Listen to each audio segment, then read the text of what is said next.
la anatomía del sistema venoso.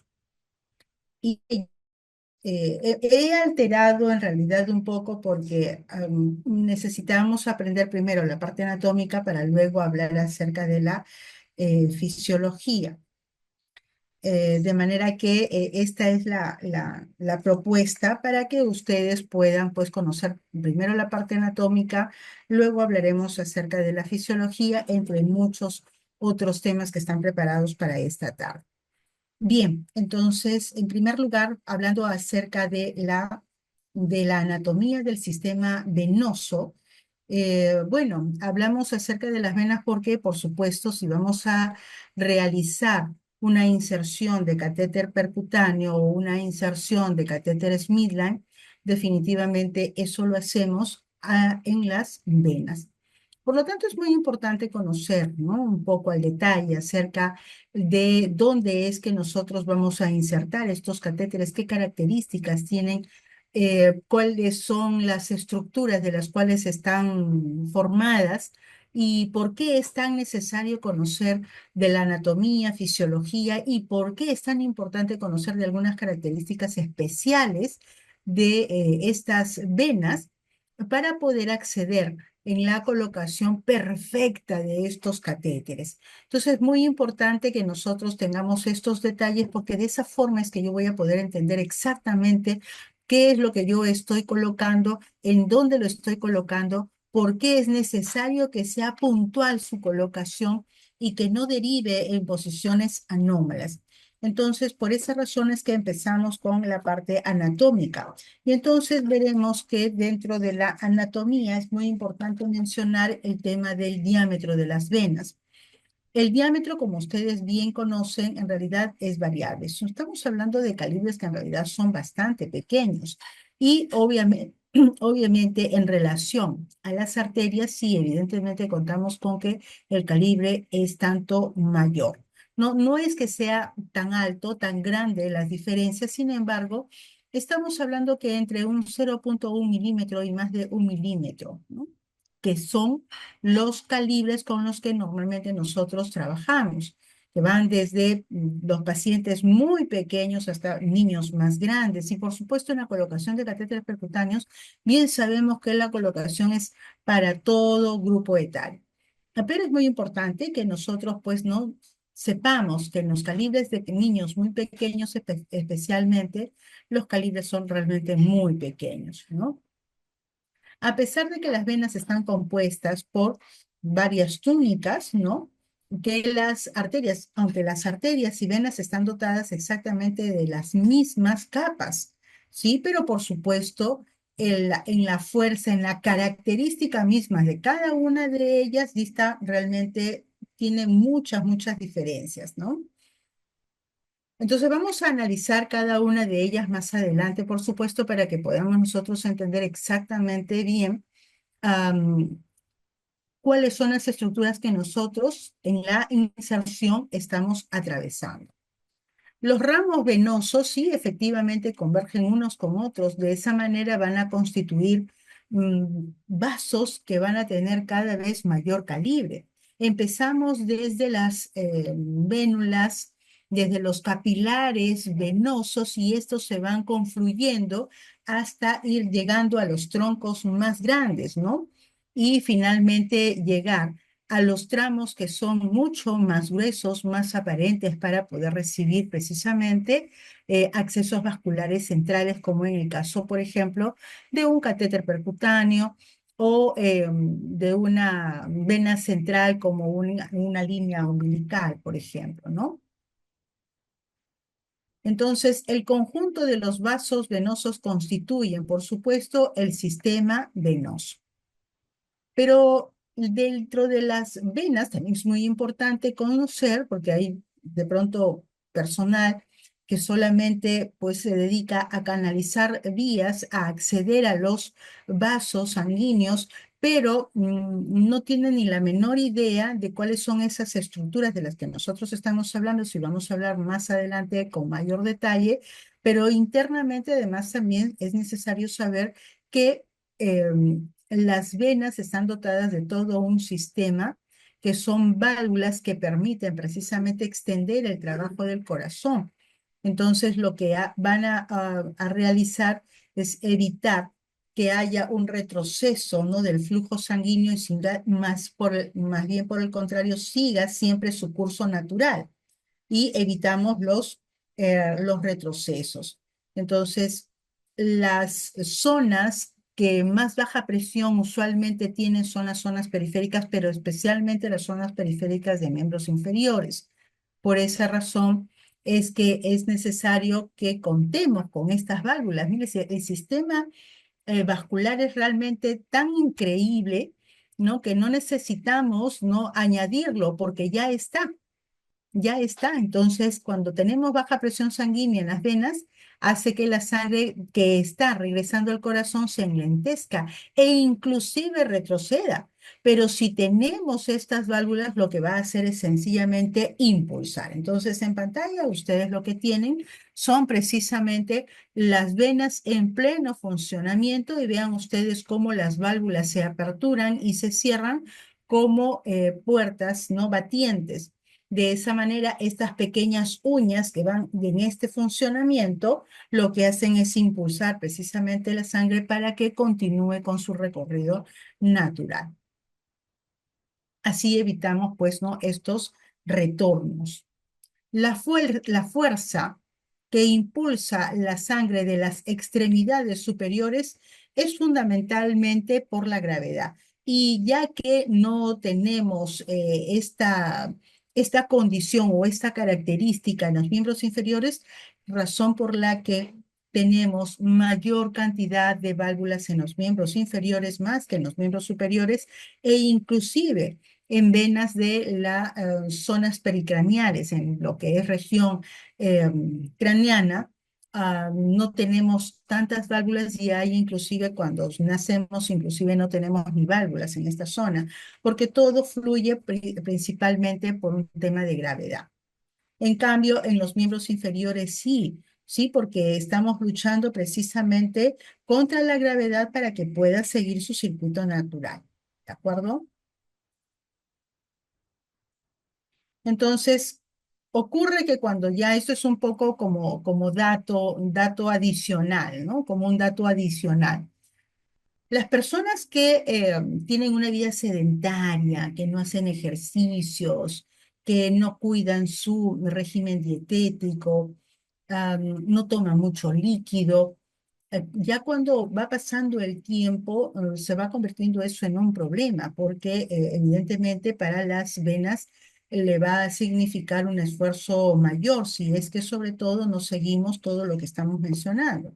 Entonces, muy importante seguir buena dieta, buen régimen dietético, una buena rutina nutricional, una buena rutina de entrenamiento, de ejercicios, una vida que no sea tan sedentaria, sino que más bien nos fortalezcamos, ¿no? Con por lo menos una caminata de unos 10 a 15 minutos al día, por lo menos eso, ¿no? Porque de lo contrario estamos ahondando, estamos incrementando en un mal trabajo de nuestras venas de los miembros inferiores. Y es por esa razón que las varices que aparecen ya en determinadas edades no ocurren cuando uno es joven, ocurre precisamente cuando uno es precisamente ya adulto, ¿no? Es por esa razón que estamos incrementando el mal trabajo de estas valvulitas. Y no tenemos varices cuando uno es joven, mucho menos hay varices cuando los niños son pequeños, ¿no? Eso ocurre precisamente ya en determinadas edades. Por esa razón, y es que estamos mal utilizando y estamos incrementando y hay un mal trabajo de estas válvulas. Entonces, por esa razón es que se hacen estas recomendaciones para evitar tener este tipo de problemas, ¿no? Entonces, cuando las válvulas no funcionan, ¿no? Acá vemos que en realidad el flujo sanguíneo, ya cuando uno tiene una determinada edad y con todas estas condiciones que estamos mencionando, entonces lo que va a ocurrir a continuación es que las válvulas se van a ir enlenteciendo, se van a ir entorpeciendo en su trabajo y lo que vamos a hacer es que tengamos un mal funcionamiento, la sangre no solamente va a empezar a fluir mal, sí va a seguir con su circuito natural, pero ya con menos posibilidades que las que normalmente tenemos cuando somos jóvenes y si tenemos un mejor circuito circulatorio. En cambio, ya cuando tenemos este tipo de problemáticas, un mal funcionamiento valvular, entonces vamos a tener este tipo de condición. Las venas entonces están compuestas por tres capas, ¿sí?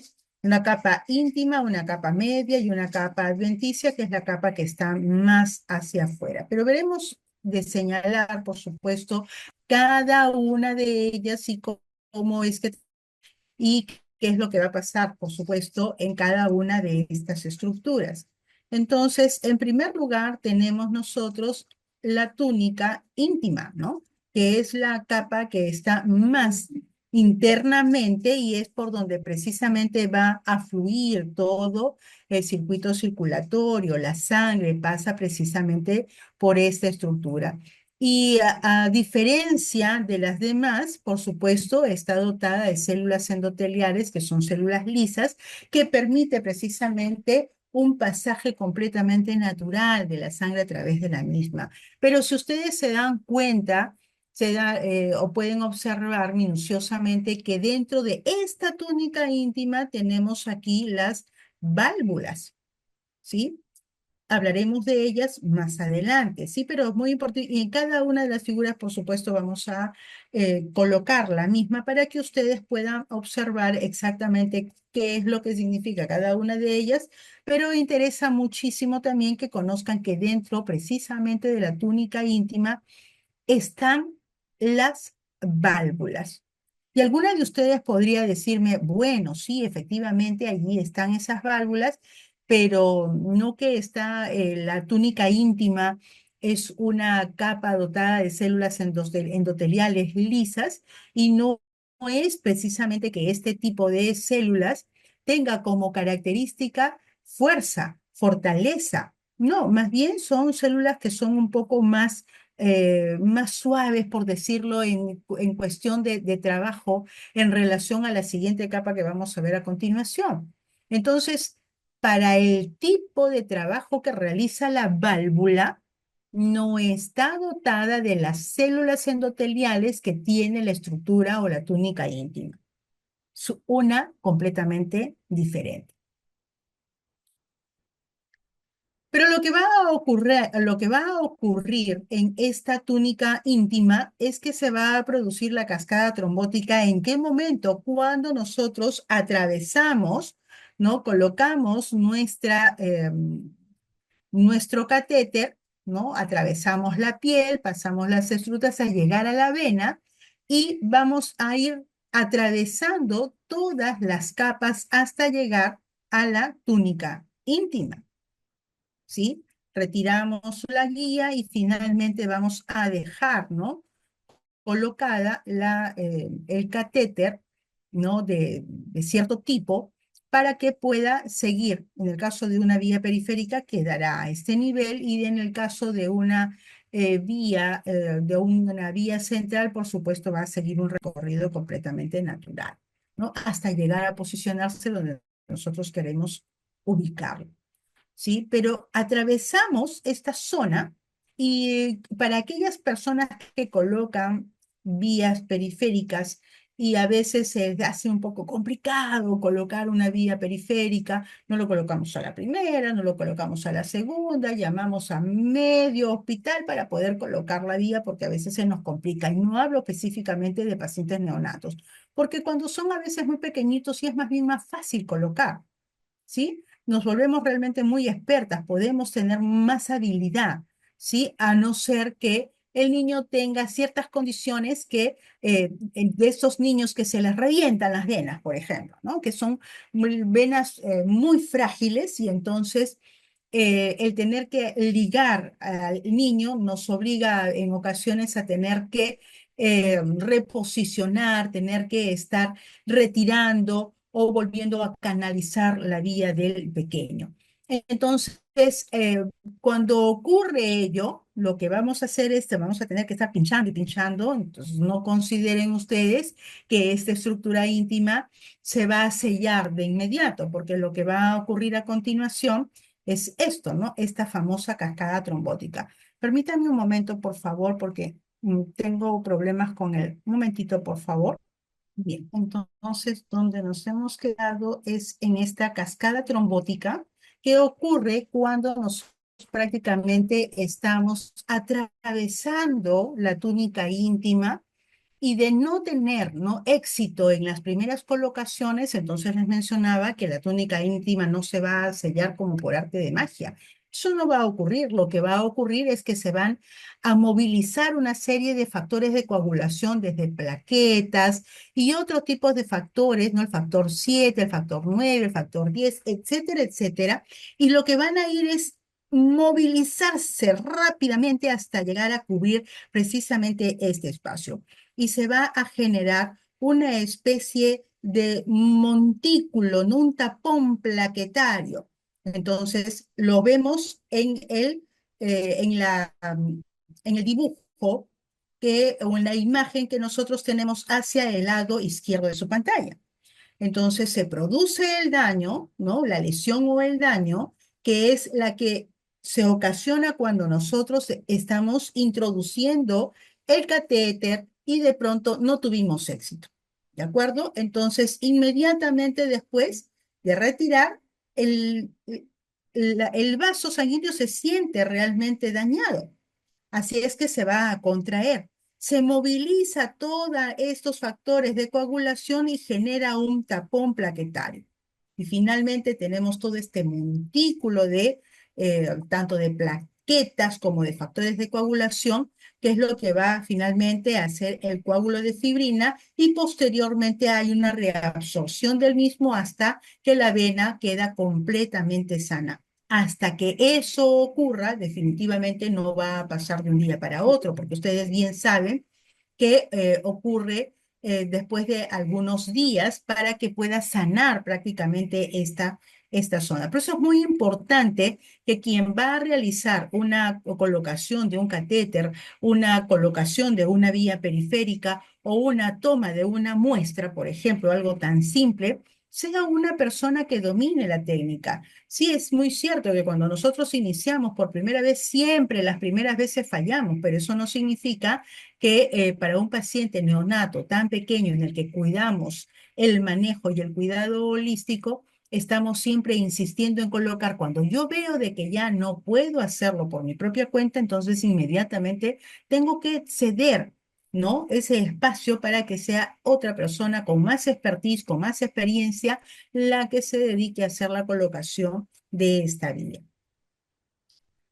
A continuación tenemos la túnica media. Bueno, ya hemos hablado de la túnica íntima, que está dotada de tejido endotelial, ¿sí?, de células epiteliales que son más lisas, en contraste con la túnica media, que tiene fibras elásticas que van cruzadas. Por eso es que en la imagen ustedes ven que tiene como una especie de rombos. Y de hecho, en relación con la túnica íntima, esta es inclusive hasta más gruesa. ¿Ok? Muy bien. Y yo les diría, para avanzar un poco, porque mi pregunta, pues sí, porque vamos a trabajar con preguntas hacia ustedes, es que observen ustedes minuciosamente esta imagen. Ya hemos hablado acerca de la túnica íntima. Tenemos la túnica media, formada por fibras elásticas y musculares, ¿no? Entonces, si son fibras musculares, definitivamente van a tener más fuerza, tienen cierta tonicidad, mucho más fortaleza que la túnica íntima. Y desde luego, inclusive más que la túnica adventicia, que es la túnica que va a continuación, que es la que va a recubrir, ¿no? Es como una especie más bien de membrana que recubre las estructuras internas. Ok, y ya habíamos mencionado además también que las válvulas definitivamente no pueden ser una extensión de la túnica íntima. Llegan allí, por supuesto, pero llegan, es decir, atraviesan, forman, pareciera que forman parte, como que es uno solo, pero no lo es. Entonces, si no es parte de la túnica íntima, ¿ustedes qué opinan? ¿De dónde es que realmente sale estas válvulas? ¿Extensión de qué parte, de qué túnica es la válvula? Las leo en el botón de chat.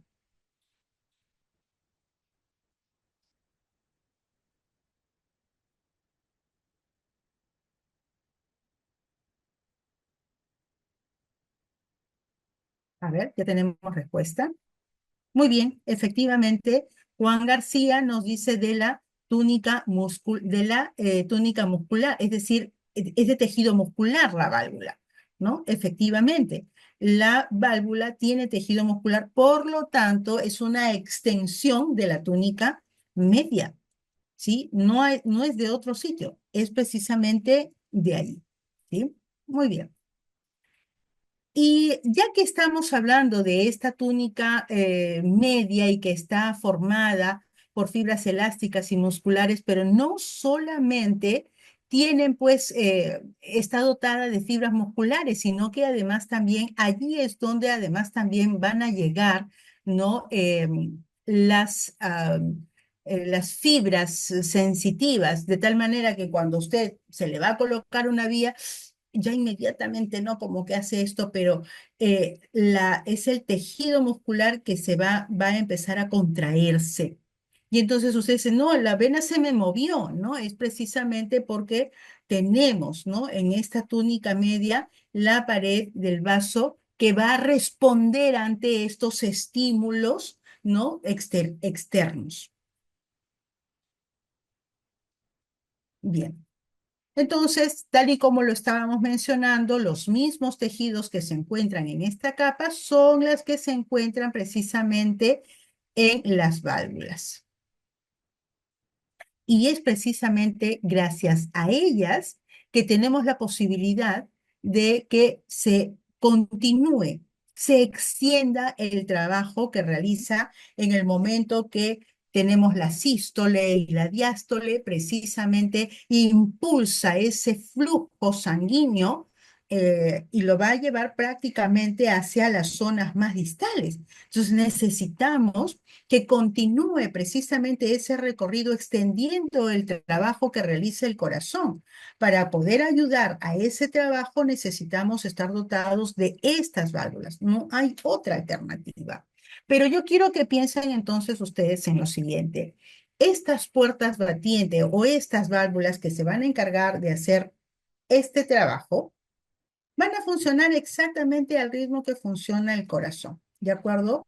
Van a abrirse y cerrarse tantas veces como se contraiga el corazón o se eh, haga esta proyección, ¿no? De flujo sanguíneo.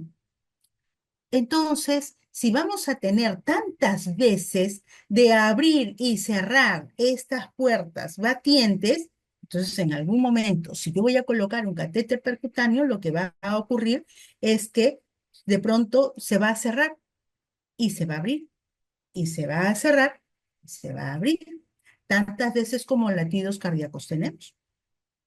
Entonces, es muy posible que en el momento en que nosotros estamos ingresando, y recuerden ustedes que el latido cardíaco o la frecuencia cardíaca de un niño muy pequeño no es que la del adulto. Estamos hablando de alrededor de ¿cuánto era la frecuencia cardíaca de un neonato, por favor? Coméntenme, los leo en el botón del chat.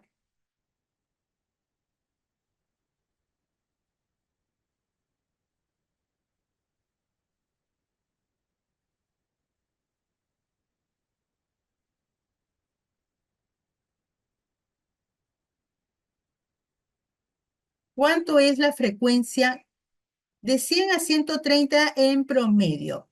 Bueno, tenemos que es más, por si acaso, quiero decirles que Juan García no es el único miembro de la sala, ¿de acuerdo? Así es que necesitamos participación de ustedes, ¿de acuerdo? Así es que cuanto más necesitamos que ustedes también participen, ¿sí? Carito nos dice de 100 a 160. Mónica nos dice de 120 a 160 por minuto. Bueno, tenemos más o menos que está en un rango de 120 a 140 latidos por minuto. ¿De acuerdo? De 120 a 140 latidos por minuto. Ok.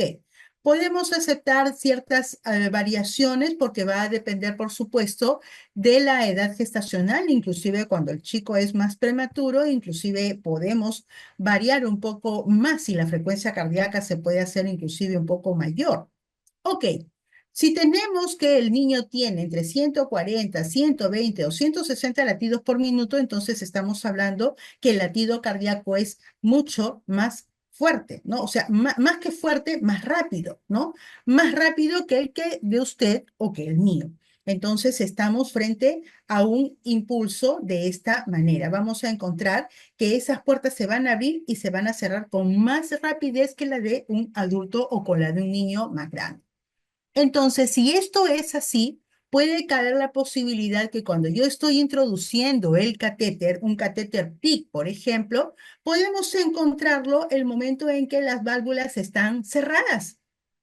Entonces, puede que encuentre eso o puede que no, puede que yo encuentre que el recorrido puede ser mucho más sencillo. Por esa razón es que cuando ustedes vayamos hablando acerca de la colocación de los catéteres en los módulos posteriores, encontraremos que para el proceso mismo de la colocación requeriremos que este sea lento. No es que yo lo voy a poner rápido, ¿no? Uy, de pronto si no lo pongo a esta velocidad, puede que ya no lo pueda colocar correctamente. Y no, porque tenemos que pensar que el trabajo interno de la vena también vamos a encontrar trabajo valvular y vamos, si le vamos a estar introduciendo más rápido, entonces vamos a dañar también no solo la estructura interna de la vena, sino que además también estamos afectando el buen funcionamiento valvular.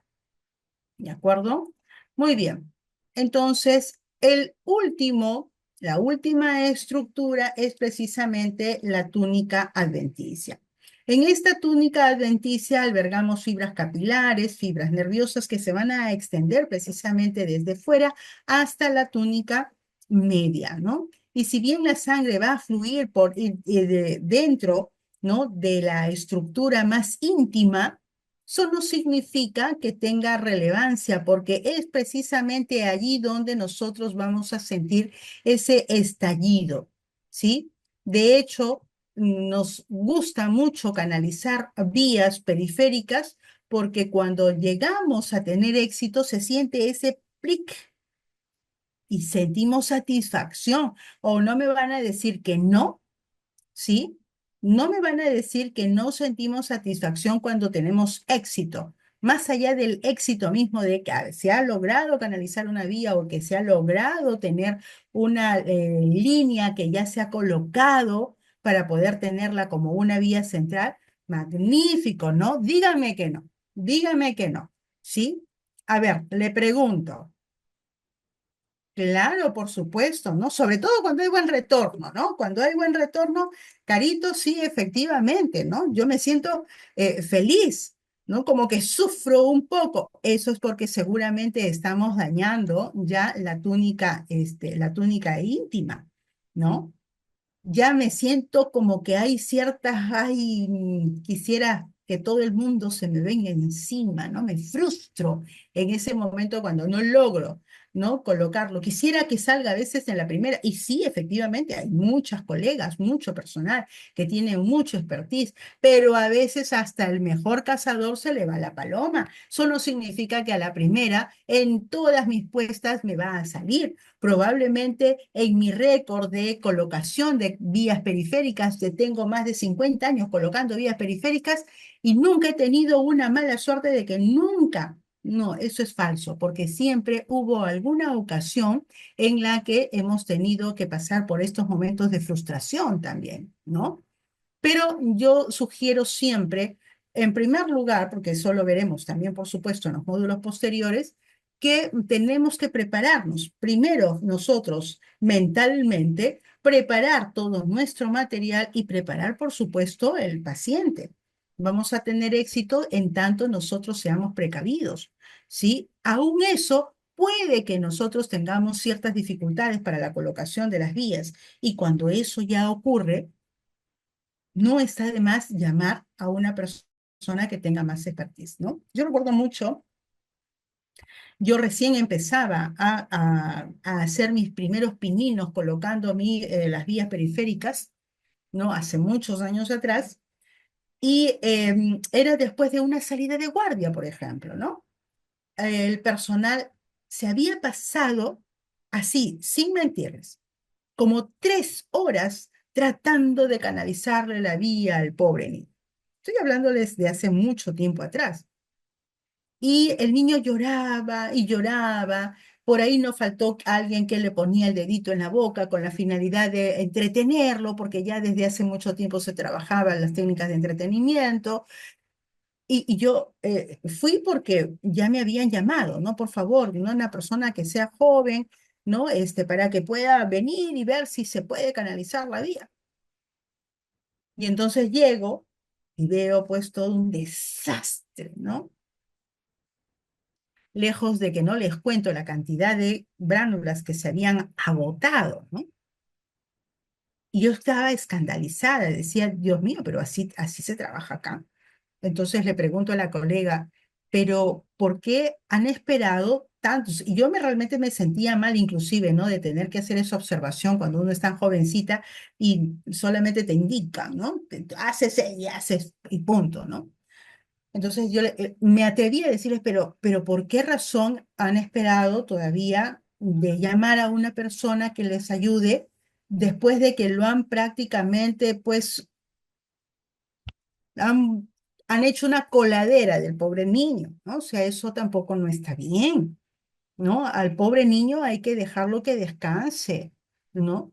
Entonces, lejos de que me miraron y me abrieron sus ojazos, gracias a Dios ya ese personal no está, ¿no? Bueno, me encomendé al Altísimo y dije, Dios mío, dame la tranquilidad y el conocimiento y sobre todo la gracia de poder tener la posibilidad de canalizarlo a la primera y no hacerlo sufrir más al pobre angelito. Pues con la bendición de Dios, ¿no? Con la bendición de Dios, lo canalicé a la primera. Uy, ¿no? Qué buena mano, qué bien, pero qué bárbara, ¿no? Cómo coloca sus vías periféricas, ¿no? Es lo más. Por supuesto, me sentí aliviadísima, ¿no? Y me gané sobre todo ¿no? El respeto de todo el grupo, ¿no? Porque decían, "Oh, la licenciada coloca bien, es jovencita, pero coloca bien". Bueno, y efectivamente a partir de allí me dio más seguridad también, ¿no? Fue una bendición, la verdad, fue una bendición divina, pero sí, efectivamente, ¿por qué necesariamente tenemos que tener que incomodar al niño, estresarlo más, hacerlo atravesar por todas estas circunstancias dolorosas? No, definitivamente eso no cabe. De eso, por supuesto, hablaremos con mucho más detalle en los momentos en que sean, pero ahora nos hemos salido un poco del tema, pero quería traer esto a colación para hacerles notar de que sí, estas cosas pasan, estas cosas definitivamente suceden. Entonces tenemos que, por supuesto, ser precavidos, ¿no? Prever. Allí entonces, en esta túnica adventicia es donde nosotros pasamos por este famoso estallido. Y algo más también que quiero comentarles es que ustedes me digan, ¿no? Y los voy a hacer participar. Voy a verificar en en toda mi asistencia, ¿sí? Porque acá tengo como participantes. De pronto voy a ponerlo por aquí, algo más pequeño. Ok, vamos a poner algo más pequeño y voy a ver dentro de mi lista de participantes y quiero que ustedes me levanten la mano y me digan que quién no, ¿no? Bueno, la pregunta es si ustedes sí, ¿no? Cada vez que ustedes se movilizan, seguramente muchos de ustedes tienen ya su autito, pero los que todavía nos movilizamos en micro, nos movilizamos caminando. Díganme que, porque esto es una situación, una característica muy peculiar del personal de enfermería. Díganme si cuando ustedes no han ido en un bus, en el metropolitano o en la línea X, parada o sentada, De pronto, si no han estado con el celular en mano, que dudo mucho, porque ahora con tanta delincuencia que hay, dudo mucho que alguien saque el celular, pero por ahí no se les ha ido la mano, ¿no? La vista, perdón, la vista, y han volteado y han mirado y no han visto de esas personas que están, ¿no? Cogiendo los manubrios de arriba, ¿no? Y ustedes no ven sus venas. Y ustedes no dicen interna, uy, esta vena está buenísima para poder canalizar. Díganme quién no. Levanten la mano cuando ustedes han tenido esa posibilidad de poder mirar una muy buena vena para poder canalizar. Levanten la mano. Muy bien, Carito. Muy bien, efectivamente, ¿no? ¿Quién más? ¿Quién más ha visto por ahí, ¿no? Inclusive con la misma familia, ¿no? Por ahí están conversando y de pronto ponemos las manos en la mesa y ya se le va. Y qué buena vena, por el amor de Dios, ¿no? Qué buena vena. Entonces decimos, sí, ¿no? O sea, esto está rico para poder canalizarlo, ¿no? Nelly, muy bien, Clarita, ¿no? Porque esa es la verdad, ¿no? Esa es la realidad, ¿no? El resto, ¿cómo vamos? ¿Estamos presentes o no estamos presentes? Me preocupa cuando no participamos, ¿ah? Me preocupa notablemente cuando no participamos. Así es que puntos adicionales para los participantes que participan, ¿de acuerdo? Valga la redundancia, pero el participante es eso. Y en la lista de Zoom dice participantes, por lo tanto, ustedes, aunque sea levantando la manito, pero vamos a tener oportunidad inclusive también de aperturar los micrófonos en algún momento para poder hacer que ustedes también participen.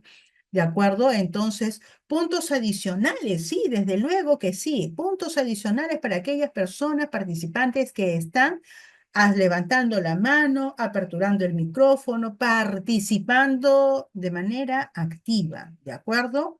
Muy bien, excelente, excelente. Muy bien. Entonces, vamos a hablar un poco acerca, ya entrando un poco, ya de lleno, digamos, ¿no? A hablar acerca de las venas, ¿no? Y conocerlas. Entonces, si yo les digo cuáles son las venas de las manos, por favor, yo para la sesión de taller, para aquellas personas que vamos a trabajar en el taller, vamos a necesitar que estemos frescos con el tema de los nombres de las venas y conocerlas, ¿no? Porque ese es un dato sumamente valioso e importante. Cuando nosotros colocamos un catéter percutáneo o un catéter midline, tenemos que hacer registro. Entonces, me quedo realmente muy corta y dice mucho de mí cuando en el registro solamente coloco, se colocó catéter PIC en vena de miembro superior derecho, pero no me estás diciendo nada, ¿no? Asegúrate de ser un poco más puntual con el registro, ¿no? Es decir, vamos a ser un poco más detallados. Necesitamos colocar exactamente en qué vena. Pero sucede que no conozco, muchas personas no conocen. Sí, bueno, del grueso de la población, por supuesto, no interesa posiblemente de que todo el mundo conozca de su anatomía. ¿Sí? Algunas cosas mucho más al detalles, como por ejemplo, pues, ¿no? Tu esófago, tu estómago, en fin. Pero el personal de enfermería sí tiene que saber dónde está la vena cefálica, la vena basílica, la vena radial, la vena cubital, la mediana, la yugular interna, la externa, etcétera, etcétera, etcétera. Entonces ya les voy adelantando que sobre ello es que precisamente va a versar el taller que vamos a tener, ¿de acuerdo? Entonces vamos a hablar un poco acerca de las venas y los vamos a ir seccionando, ¿de acuerdo? Vamos a hablar acerca de las venas de los miembros superiores, inferiores, de las venas que son más utilizadas, especialmente las más requeridas para la colocación de nuestros catéteres. Entonces tenemos y vamos a utilizar nuestro propio cuerpo, ¿de acuerdo? Nuestra propia anatomía, ¿sí? Entonces ponemos nuestras manos delante y entonces yo tengo mis manitos, ¿no? ¿Ok? Mis manitos y a partir de mi mano es que yo voy a poder identificar cuáles son mis venas, ¿de acuerdo? Radial, cubital. Entonces, para poder acordarnos, porque a veces en el momento, ¿no? ¿Dónde lo colocaste? ¿No? ¿Dónde está tu vía periférica? ¿No? Vena radial, venas cubitales, venas de las dorsales, ¿en dónde colocaste? ¿O dónde colocaste tu catéter percutáneo?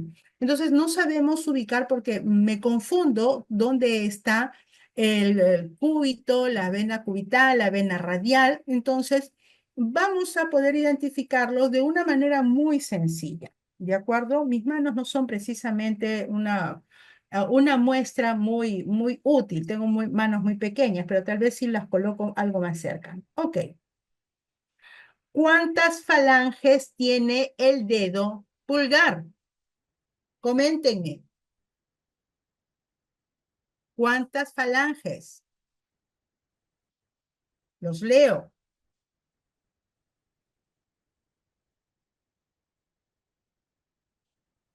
¿Están escribiendo? Ok, los voy a leer.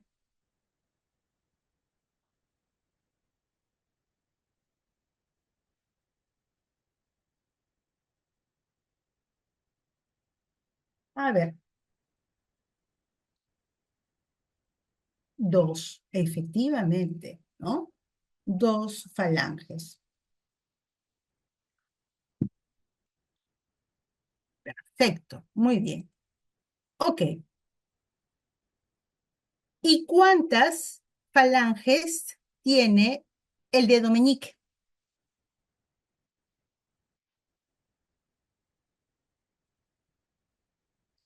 Perfecto. Muy bien.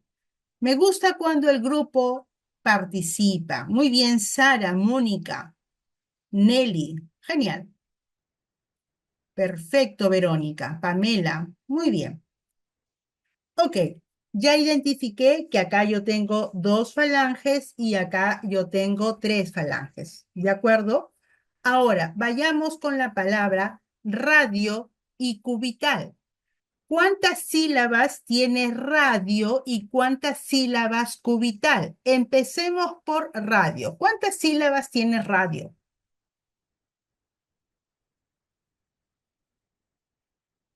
Dos.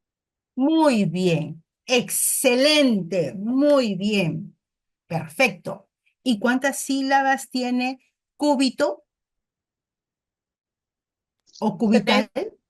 Magnífico. Perfecto. Entonces simplemente vamos a asociar. ¿De acuerdo? ¿Qué vena ¿Qué vena o es la radial o la cubital la que yo voy a identificar en este dedito de acá? ¿Cuál será? Radial. La vena radial. No se olviden, por favor, la vena radial. ¿Ok? Por lo tanto, la que va a pasar por este otro lado será la vena cubital. Cubital. Cubital. Perfecto. Magnífico. Perfecto. ¿Ya? Entonces ya las he identificado. Y así que ya yo mueva la mano, la ponga arriba, la ponga abajo, la ponga hacia acá, hacia allá. Es decir, donde quiera que yo me ponga, la posición de la vena no va a cambiar jamás. ¿De acuerdo? No va a cambiar. Entonces, ya sea que yo ponga la mano así, siempre voy a tener la vena radial de este lado y la vena cubital de este otro lado. Lo mismo si yo doblo o volteo la mano. No va a variar eso, ¿de acuerdo? Entonces, con ese conocimiento, yo tengo que entender que el recorrido natural de las venas, ¿sí? Va a llegar hasta precisamente donde yo hago este doblez, ¿ok?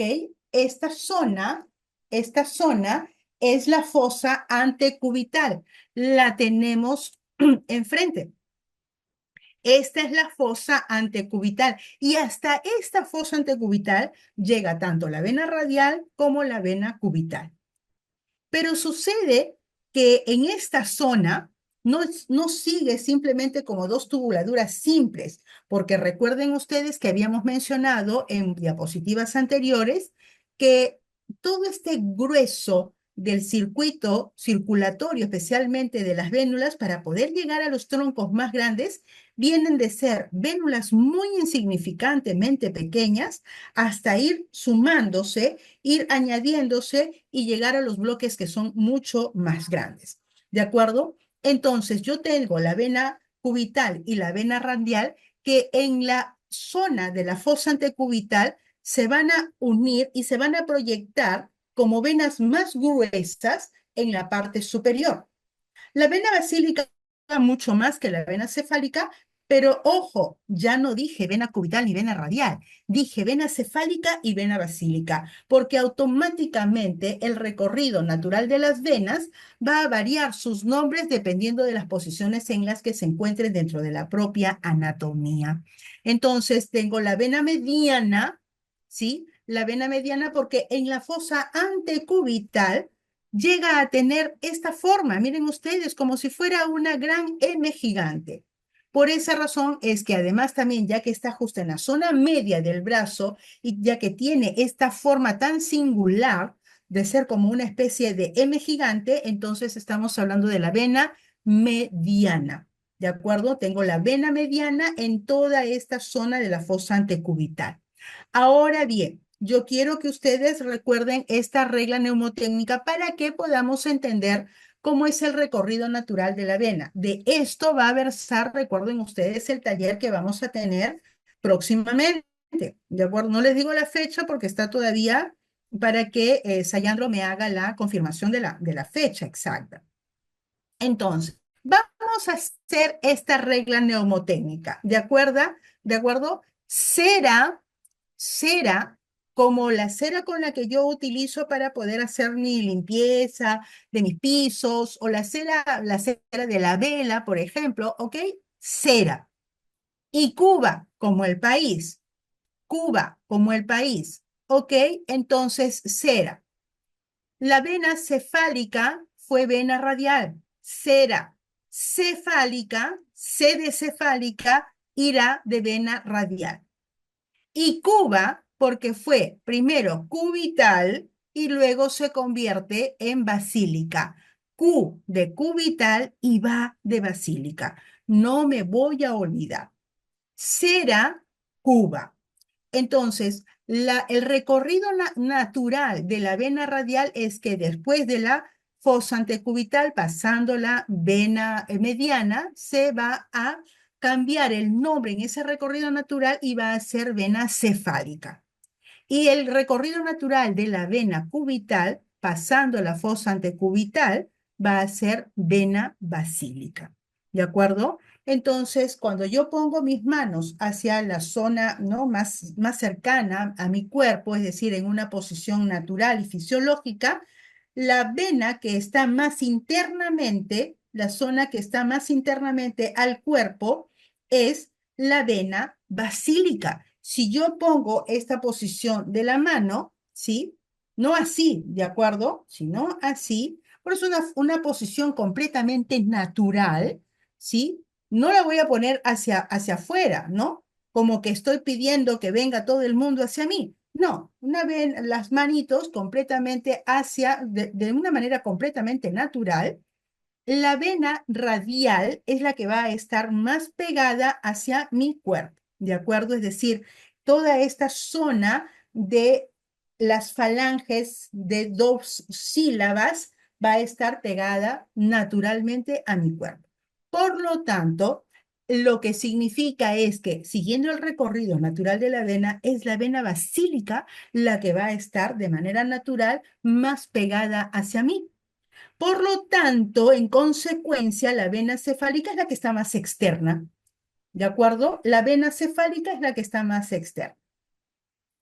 Pero acá hay un detalle que no se puede visualizar bien en la imagen, porque usualmente las imágenes son casi muy parecidas. No se logra visualizar bien, pero sí lo podemos ver nosotros en nuestra misma fosa antecubital. Vean ustedes sus brazos si están con polo manga corta o pueden levantarse, ¿no? Y vean ustedes qué es lo primero que ustedes van a ver.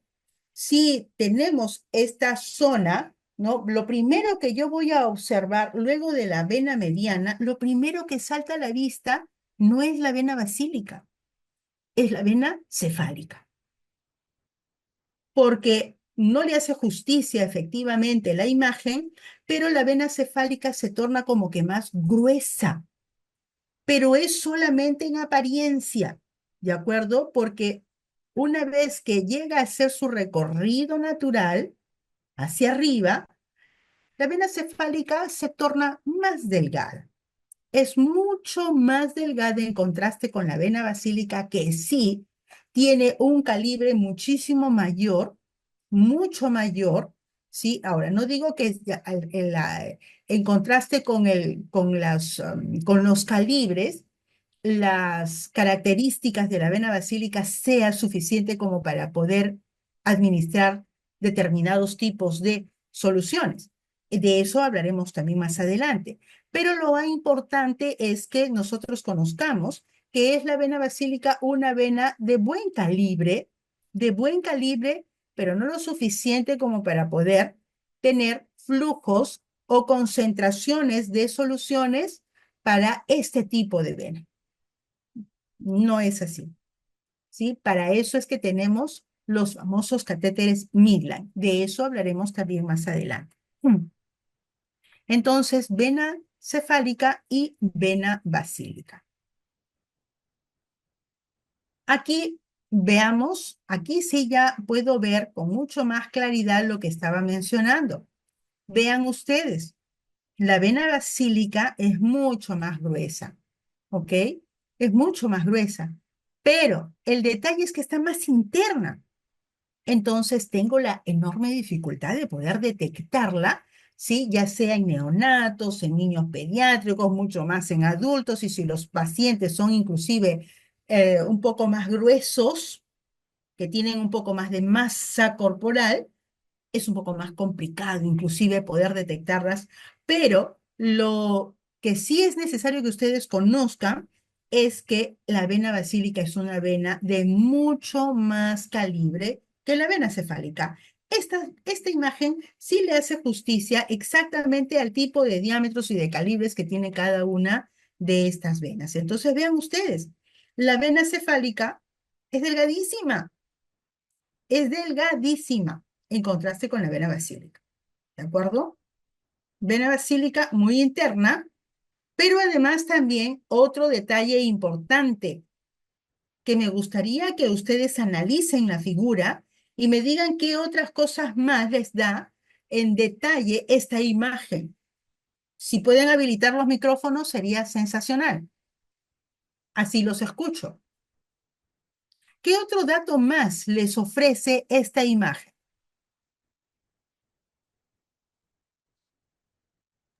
¿Qué El, re- pueden decirme?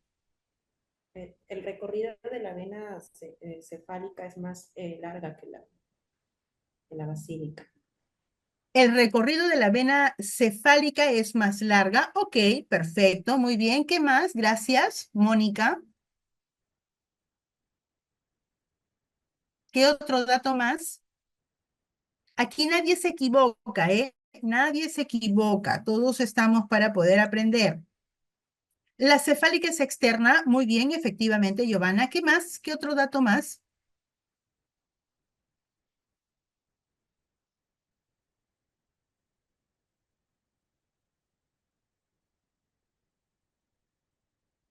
Yo creo que es más rápido que ustedes utilicen su micrófono, ¿de acuerdo?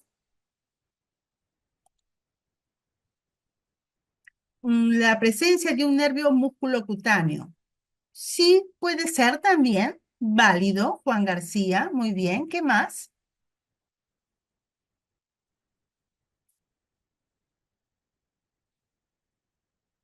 La basílica se une o se convierte en axilar.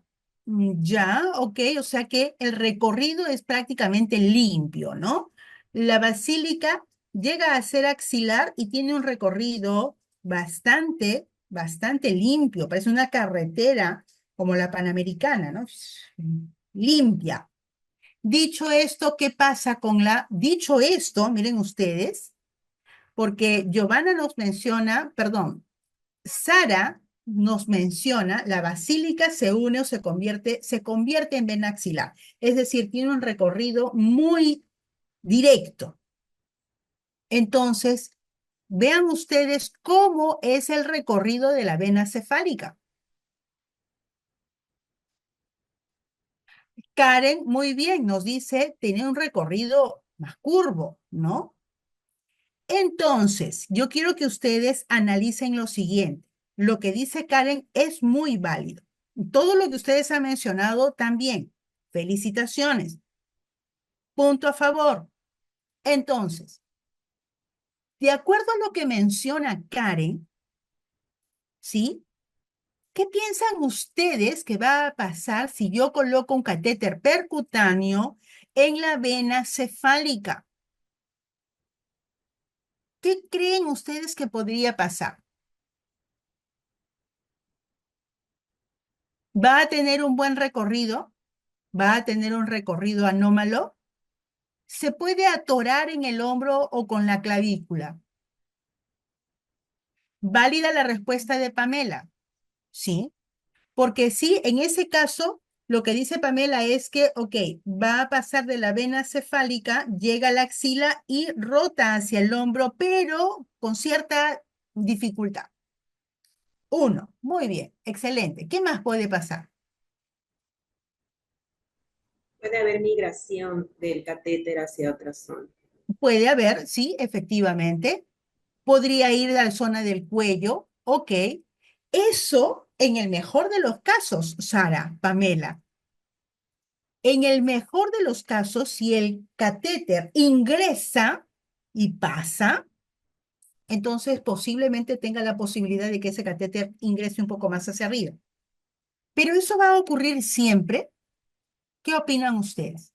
Miren ustedes la imagen, ¿ah? Miren ustedes la imagen. Y entonces me proyecten ustedes, imagínense que estoy pasando el catéter, ¿ok? Estoy pasando este catéter. ¿Qué creen que va a suceder?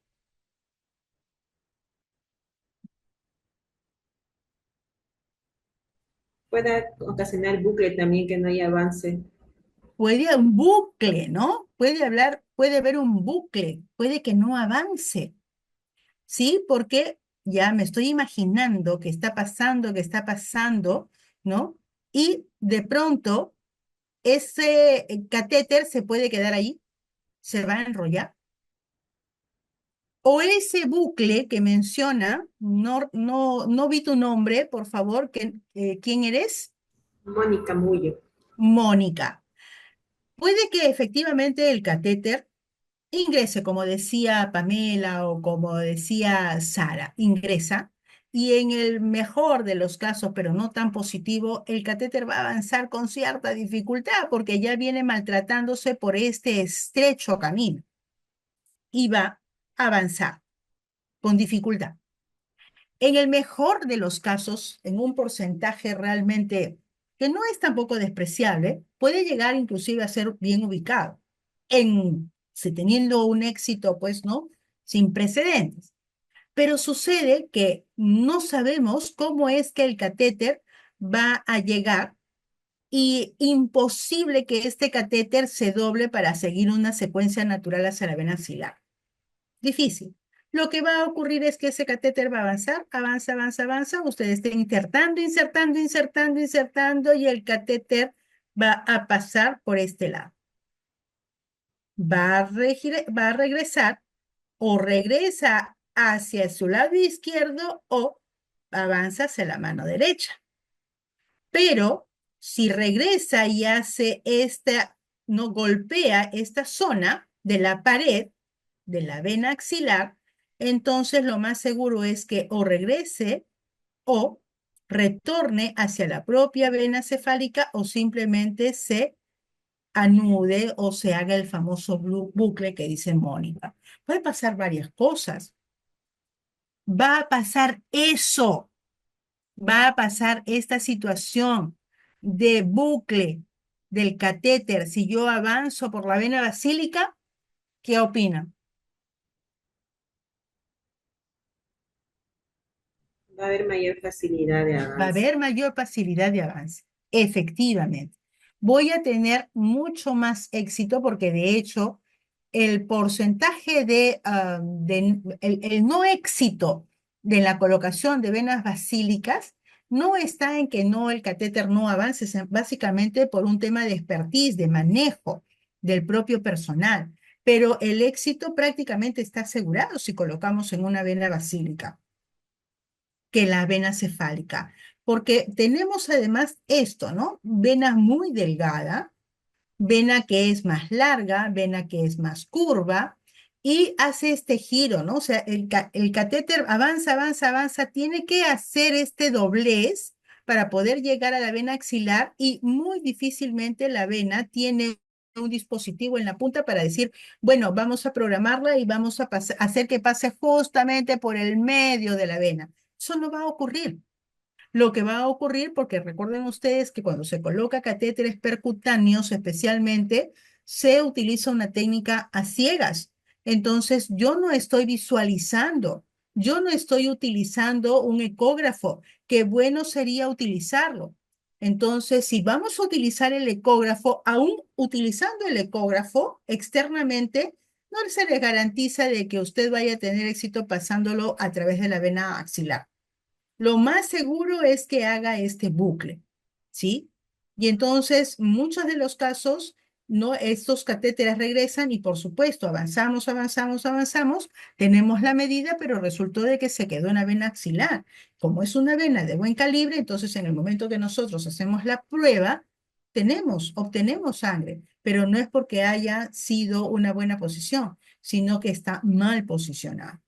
¿Sí? Entonces, estos catéteres, y ahora que ustedes conozcan acerca de las bondades tanto del catéter percutáneo como del catéter midline, van a poder entender por fin, ¿sí? Van a poder entender cuáles son los beneficios y cuáles son las diferencias entre un catéter y otro, bien posicionado o mal posicionado en las respectivas venas. Vean ustedes acá, ya podemos ver una diferencia un poco más, ¿no? Más evidente, ¿no? Vean ustedes, ¿no? El grosor de la vena basílica en contraste con la vena cefálica, ¿no? Otra vena de buen calibre, ¿no? Que no está considerada porque esta sí es mucho más interna, que pasa justo a través de las estructuras musculares del brazo, es la vena braquial. Entonces, también es una vena de muy buen calibre, pero es más utilizada la vena basílica, así como la vena cefálica, desde luego, también. Pero recuerden ustedes que en el momento de seleccionar, por eso es que se les enseña, se les hace recordar, porque más que enseñarle, yo estoy segura que es más un recordaris, ¿verdad? Eh, para que ustedes puedan seleccionar mejor cuál es la vena en la que yo voy a colocar mi catéter. Conociendo o recordando cuáles son las venas, cuál es su recorrido natural, cuáles son más gruesas que otras, entonces yo voy a poder seleccionar mejor para poder tener un éxito rotundo. ¿De acuerdo? Ahora sí, efectivamente, es más complicado, es más difícil colocar en una vena basílica, pero una vez que usted la inserta, le aseguro de que usted no va a tener pierde. Pero a veces canalizamos con mucho más prontitud la vena cefálica porque es lo que primero se ve. Cuando nosotros estiramos el brazo del pequeño o de la pequeña, lo primero que salta como un muñoncito, ¿no? De color medio verdecito, ¿no? Es precisamente la parte superior de esa N, de la vena mediana que va a confluir o que va a ser una vena cefálica. Inicialmente se ve gruesa, pero ¿por qué razón no tenemos éxito, ¿no? Y es porque en pacientes que son más pequeños, evidentemente el calibre de las venas es muy angosto, muy mínimo, ¿no? Es muy pequeño. Si en un paciente que tiene menos de 1000 gramos, entonces un catéter, porque ustedes bien conocen y vamos a verlo más adelante también, los tipos de catéteres. Entonces, catéteres de un French, dos French, sí, parecen unas cosas muy delgaditas, pero en un paciente tan pequeño, yo tengo que considerar si es que va a ser posible colocar un catéter de dos French o me conviene más colocar un catéter de un French. Si es un paciente pequeño y yo he seleccionado una vena cefálica, entonces ni hablar. Definitivamente usted va a tener problemas para poder ingresar. Y insistimos, ¿no? Entonces yo tengo que saber que debo de seleccionar un catéter de un French para ese tipo de pacientes, porque un paciente de menos de 1000 gramos, imposible, me va. Ah, no, pero a mí sí me ha pasado de que yo he podido colocar, licenciada, ¿eh? Yo he colocado, sí, pero me queda con la justa. Se está pasando prácticamente arrastrándose, llevando parte, ¿no? De toda esta túnica íntima de la vena. Entonces, debe de pasar ciertamente con mucha facilidad y debe de haber un espacio además también para que se pueda ir movilizando parte también de su recorrido sanguíneo, ¿no? Entonces, tenemos que tener todas estas consideraciones. Les presento esta imagen que utilizo mucho, muy seguido utilizo para poder mostrarles con mucho más facilidad y que ustedes puedan comprender mejor cómo es el tema de la selección de las venas y sobre todo para que puedan comprender rápidamente cómo es que va variando el nombre de las venas, además también para que ustedes puedan ver lo que les mencionaba y lo que decía la compañera en el chat que era pues Karen, ¿no? Karen nos decía, bueno, miren ustedes, ¿no? La vena cefálica tiene un recorrido curvo, ¿no? Sí, pues vean ustedes, miren, ¿no? Vena cefálica delgada en comparación con la vena basílica, ¿no? Es mucho más gruesa. Pero luego que se unen las venas braquiales, ¿no? Tengo yo acá la vena axilar. ¿Mm? Y vean ustedes cómo es que la vena axilar de pronto ya es más ancha, ¿no? Tiene un calibre mayor, pero confluyen otras venas y vénulas y pasamos con este recorrido natural y cambia el nombre a vena subclavia, que se encuentra ya más hacia la parte superior, ¿no? Entonces yo tengo vena basílica, cambia el nombre a vena axilar, cambia el nombre a vena subclavia. Lo mismo la vena cefálica cambia el nombre a vena axilar y luego subclavia. Pero es que esta vena cefálica llega a la vena axilar, no es que cambie el nombre, sino que va a llegar directamente allí. Y luego en su recorrido natural tenemos que cambie el nombre a vena subclavia. Cuando nosotros vayamos a colocar un catéter, entonces tendría que acordarme de todas estas peculiaridades para poder hacer una mejor selección. ¿De acuerdo? Entonces, bueno, ya hemos pasado de los miembros superiores, ahora seguimos con este recorrido natural y llegamos a la vena subclavia. Vena de muy buen calibre, ¿sí? De muy buen calibre, pero sucede que las paredes íntimas no están dotadas de fuerza, no tienen la fortaleza que sí tienen las venas de más calibre y las que están más cercanas al corazón. Por esa razón es que si de no estar dotadas, por eso yo pienso que la anatomía es verdaderamente increíble, ¿no? ¿Cómo es el cuerpo tan sabio? La naturaleza nos ha hecho tan perfectos, ¿sí? Para que las venas puedan resistir con la misma fuerza, con la misma capacidad que cada una de las válvulas de las que está dotada el corazón. Para poder hacer el trabajo que realiza el corazón, para poder bombearle esa sangre, necesita estar dotada de mucha fortaleza. Entonces, las venas que van a llegar a la aurícula, ¿sí? O a las aurículas, son las que deben de estar más fortalecidas. Entonces, esas venas son la vena cava tanto superior como la vena cava inferior. Pero las venas que están en el resto del cuerpo, independientemente, sí, porque evidentemente tenemos zonas o venas en las dorsales de la mano que no son tan fuertes, como lo es, por ejemplo, la vena radial o como la vena basílica o la subclavia.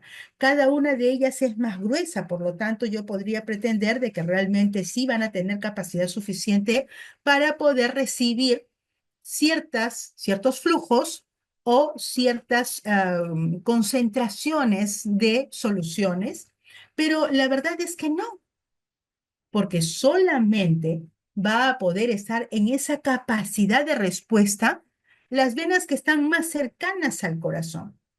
Esas son precisamente lo que estábamos hablando. La vena cava, tanto superior como la vena cava inferior. No hay otra. No hay otra. ¿Sí?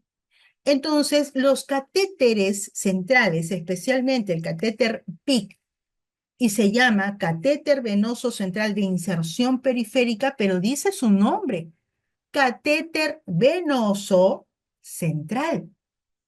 No dice catéter venoso que pueda quedar en cualquier vena. Dice catéter venoso central. A diferencia del catéter midline o catéter de línea media, ¿sí? Tengo dos grandes dispositivos para ser utilizados, pero cada uno con sus respectivas características. Pero en relación a la ubicación del catéter percutáneo, no puede ser otro que no sea a través de una vía central, una vena central. Ahora, las variaciones o las variantes las vamos a ver cuando hablemos específicamente de las diferencias entre ambos tipos de catéteres. ¿De acuerdo? Bueno, la vena subclavia, entonces es una vena que tiene buen calibre y en su recorrido natural, lo que va a continuación es este famoso tronco brachiocefálico o venas innominadas, ¿sí? Y de este tronco brachiocefálico yo tengo tanto las del lado derecho como del lado izquierdo. Pero sucede que por la posición del corazón, ¿ok? Yo tengo que las venas innominadas o las venas del tronco brachiocefálico, de un lado es más largo que del otro.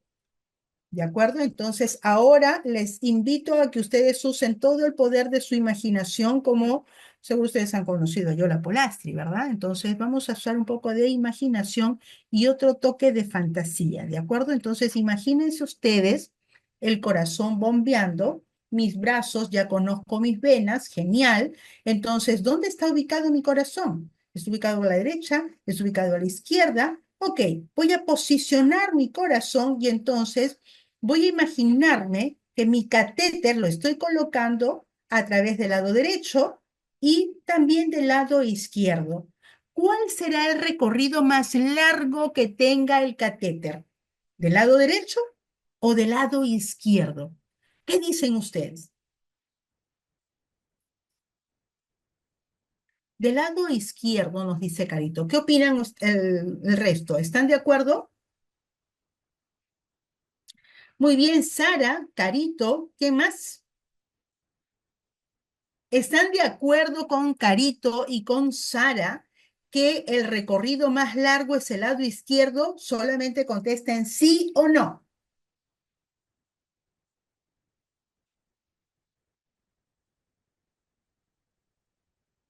¿Qué dicen? ¿Las leo o las escucho? No se me duerman. Muy bien, ok.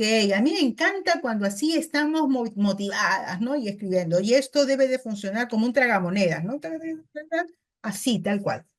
Muy bien, Marisol. Bienvenida, Andrea. Muy bien. Efectivamente, vamos a tener mayor recorrido del lado izquierdo que del lado derecho, por la posición del corazón. Entonces, vean ustedes, lado derecho, este es el lado derecho y este es el lado izquierdo, ¿no? Ahí lo tienen ustedes en pantalla. Entonces, me gustaría tener por acá, no sé si puedo utilizar un puntero, no sé la verdad, soy un poco lenta, disculpen ustedes con el tema de la tecnología, pero de pronto me gustaría, no sé, Sayandro, si es que tengo forma de utilizar un puntero, ¿cómo lo puedo hacer?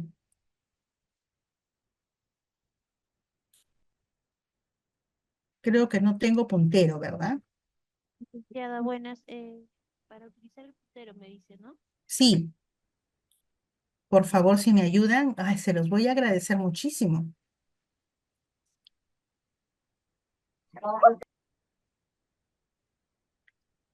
Permítame un momento, por favor.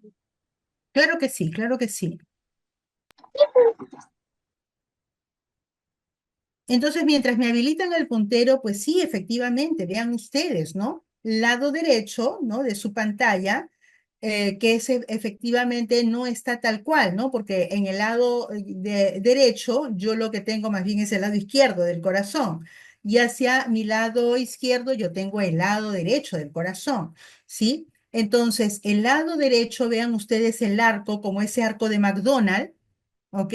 Por eso se llama arco brachiocefálico, ¿sí? ¿Ya puedo usar?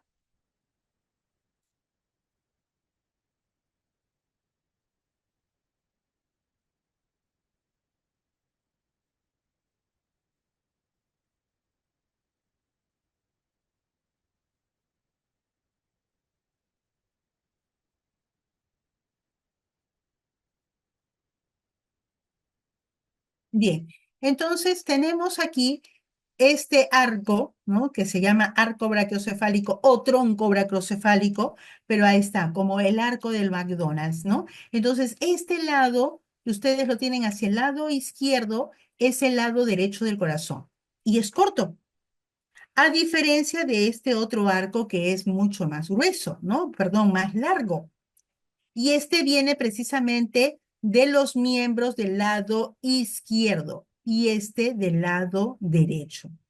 Confluyen, se unen, ¿no? Se unen y vamos a tener, miren ustedes, el tamaño de la vena cava, ¿no? El grueso, el grosor de la vena cava superior. Gruesísimo, ¿no? Muy grueso.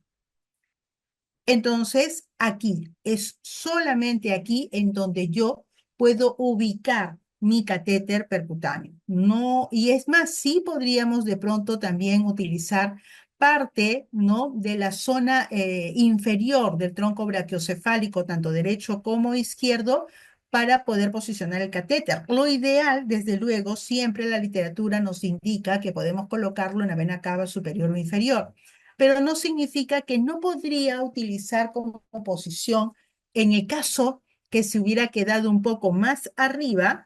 Bueno, tendría que pensar que está en el tronco brachiocefálico. Por lo tanto, sí es posible utilizar esta zona para poder posicionar el catéter, en el caso que así fuese, pero más no en la vena subclavia, por ejemplo.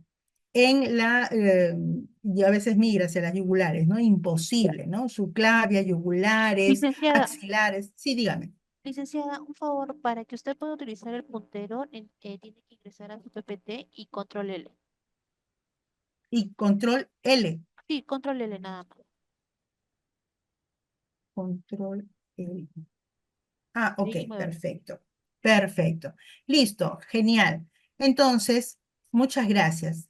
Tengo la vena, acá está el tronco brachiocefálico del lado derecho, ¿sí? Y tronco brachiocefálico del lado izquierdo. Vean ustedes, les decía el tamaño, el grosor de la vena cava superior, ¿no? Vena cava superior, pero de la misma manera de la vena cava inferior. También va a ser exactamente gruesísima, ¿no? Entonces, el corazón que está, ¿no? En este trabajo, ¿no? De los latidos, ¿no? Imagínense ustedes la fuerza que requiere para poder como un motor movilizar toda esa sangre para que llegue a todas partes del cuerpo, que llegue desde el corazón hasta la punta del pie y luego hasta la punta de la cabeza. Es un trabajo fácil, ¿no? Entonces necesita fuerza. Y con esa misma fuerza va a estar dotada esas venas que van a llegar precisamente a la aurícula.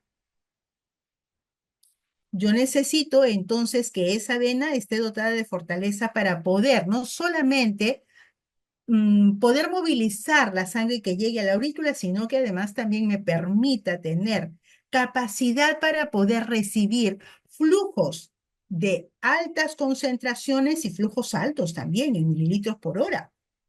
Yo necesito tener ciertas características y condiciones para que esas soluciones que yo voy a administrar, que usualmente en neonatos que están hospitalizados y que son muy complejos, requieren de ciertas peculiaridades, características muy especiales para poder hacer su administración de sus tratamientos. Entonces tengo las venas también de la cabeza y del cuello, ¿ok?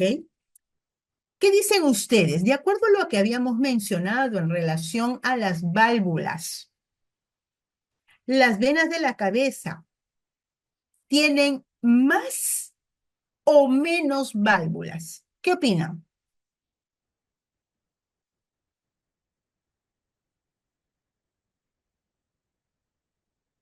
¿Las leo en el botón del chat o las escucho? ¿Qué opinan? ¿Tienen más válvulas o menos válvulas las venas de la cabeza y del cuello? Especialmente las de la cabeza, ¿eh? ¿Qué opinan? Sara nos dice más válvulas nos dice Sara, nos dice Carito. Más válvulas tiene la cabeza. Tiene más válvulas la cabeza. Pero acá, ahora les llamo a ustedes a la reflexión. Acá prácticamente se moviliza por una suerte de gravedad, cosa que no pasa en los miembros inferiores. Yo necesito que esas válvulas trabajen en contra de la gravedad. Acá en la cabeza, como en los miembros superiores, yo tengo a favor la gravedad. Ahora, nuevamente vuelvo a preguntar, con esto mencionado, ¿ustedes creen que las venas de la cabeza tienen más o menos válvulas? Menos sería, profesora, menos. Menos válvulas, ¿no? Menos Menos válvulas, válvulas, hija. efectivamente, menos válvulas, ¿de acuerdo? Pero las venas más importantes, entonces, que yo necesito conocer, porque ya ustedes conocen la vena radial, cubital, cefálica, basílica, ya conocen la axilar, la subclavia, las signominadas, la vena cava superior e inferior. Ahora necesitamos conocer porque también es una opción, ¿no? También es opción las venas de la cabeza. Y es más, yo les diría que en algunas instituciones, no necesariamente en nuestro país, sino en instituciones de fuera, porque este no es un diplomado nuevo para nosotros, es un diplomado que ya venimos de manera reiterativa, ¿no? Invitando, y hemos tenido, así como este es un diplomado internacional, hemos tenido también participantes, alumnos de otros países.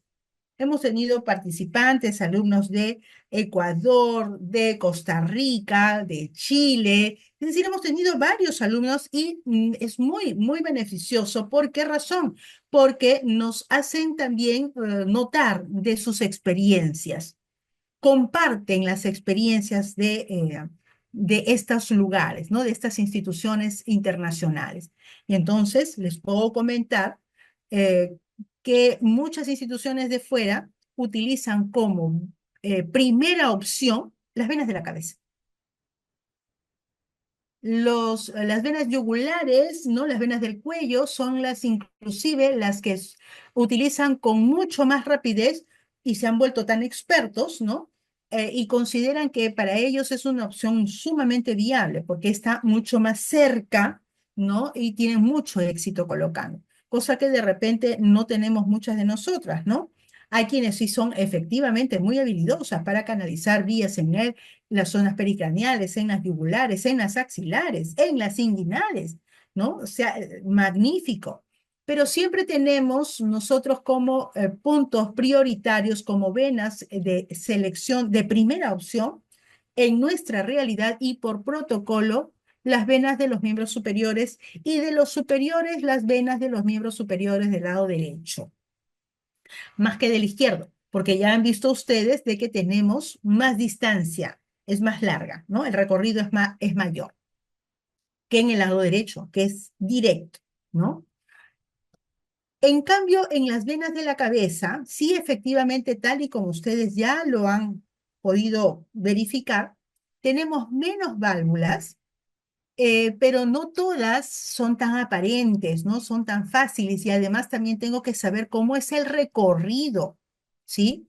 Yo utilizo dos venas que son las más, las más usadas, que son las venas temporales, que son las que pasan por delante de la orejita, y las venas retroauriculares, que son las que pasan por detrás de la orejita. No lo olviden. Retroauriculares, no me puedo olvidar porque estoy utilizando el nombre de la oreja. Auricular. Retroauricular, que es la que va por detrás, ¿no? Por eso se llama retroauricular. Y la vena que va delante de la orejita, que se llama la vena temporal. ¿De acuerdo? Entonces, no me voy a olvidar. Tengo aquí vena delante de la orejita temporal y la vena que viene por detrás, que es la retroauricular. ¿De acuerdo? No me voy a olvidar entonces de esto. ¿De acuerdo? Ahora, importante, muy importante es que nosotros sepamos lo siguiente. Todas estas venas, porque ya ven ustedes el enorme enmarañado, parece una red del hombre araña, todas esas venitas que nosotros tenemos en la cabeza. ¿Sí? Y a veces estamos rapando al pobre muchacho, a la pobre muchacha, ¿no? Le sacamos todos los pelitos tratando de canalizarle por cualquier parte.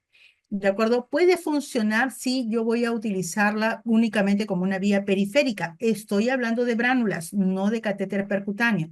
Estoy hablando de bránula. Y entonces sí, vean ustedes, yo tengo muchas posibilidades, sobre todo si es factible, si es una vena de buen calibre, podemos utilizarla. Y de hecho, para una vena, que es una vena bastante gruesa, que utilizamos siempre estas supraorbitarias, ¿no? Estas que están por estos lados de acá, o las venas preparadas son las que están en esta zona, vamos a poder canalizar para como una vía periférica, pero no como como una vía para, porque vean ustedes el enorme enmarañado. O sea, yo necesito estar segura de que el recorrido de ese catéter percutáneo va a tener éxito. Entonces, por esa razón es que colocamos en las venas temporales o en las retroauriculares, ¿sí? Todo este conjunto va a llegar finalmente para el lado derecho o para el lado izquierdo. Es indistinto. Puede usted, si usted se siente más segura colocando del lado derecho o del lado izquierdo, pero tenga por seguro de que si voy a utilizar la retroauricular o la temporal del lado derecho, voy a pasar directamente, ¿no?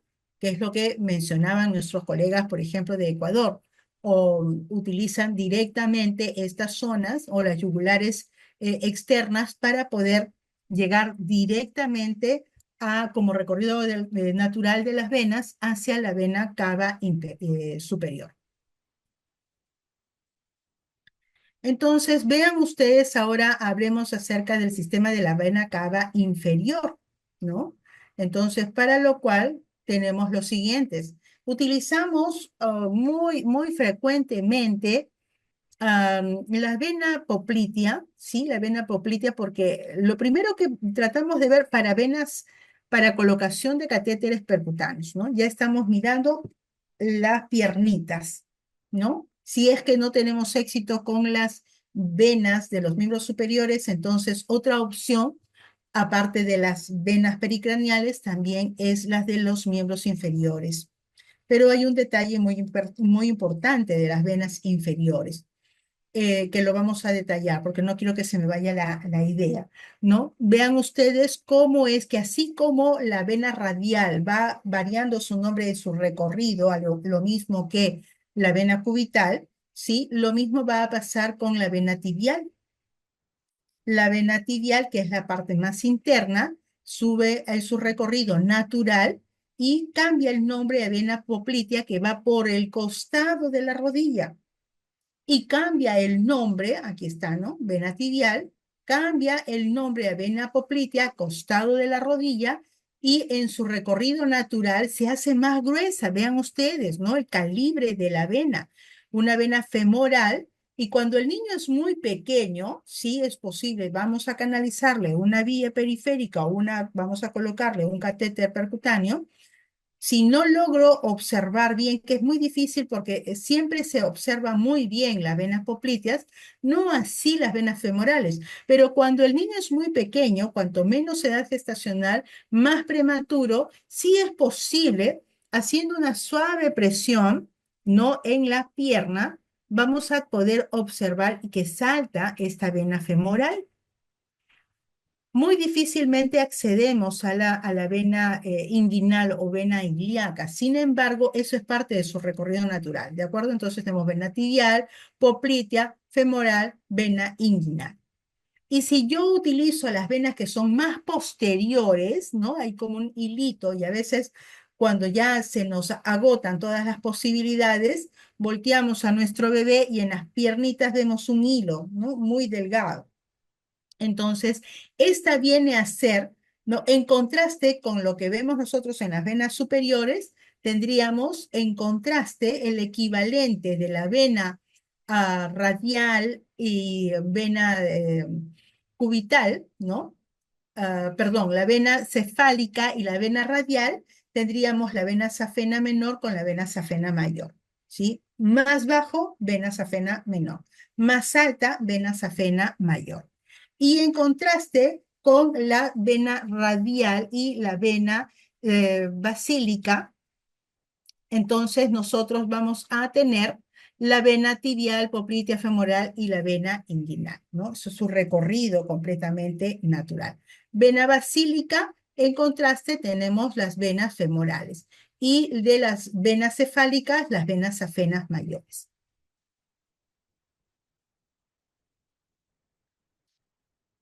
La vena cava superior y la vena cava inferior permiten flujos verdaderamente más altos, no solamente flujos muy altos. Si hablamos del trabajo que le permite a usted realizar un catéter percutáneo, podríamos decir que puede llegar a alcanzar flujos como hasta de 33 mililitros por hora o cc por hora por lumen. Un catéter de 2 French tiene doble lumen, a diferencia de 1.9 o de un French, que tiene un solo lumen. Entonces, a pesar de ello, ya sea que tenga un French, ya sea que tenga 2 French y doble lumen, cada lumen puede tener una capacidad de hasta de 33 cc por hora. Difícilmente alcanzamos flujos tan altos con niños tan pequeños, pero es necesario que ustedes sepan que sí es posible tener esta capacidad de respuesta. Y no solamente me permite estos flujos tan altos, sino que además también me facilita el que yo pueda tener soluciones muy concentradas. Por esa razón es que usualmente se utiliza o colocamos o decidimos colocar un catéter percutáneo para la colocación de nutriciones parenterales, porque estas son soluciones altamente concentradas, ¿no? Los B y G superan los 12.5 que normalmente podríamos tener para una capacidad de una dextrosa del 12.5 para una vía periférica, aunque por razones que vamos a compartir más adelante, decidimos que las concentraciones de más de 10 sean las que pasen a través de estos catéteres centrales.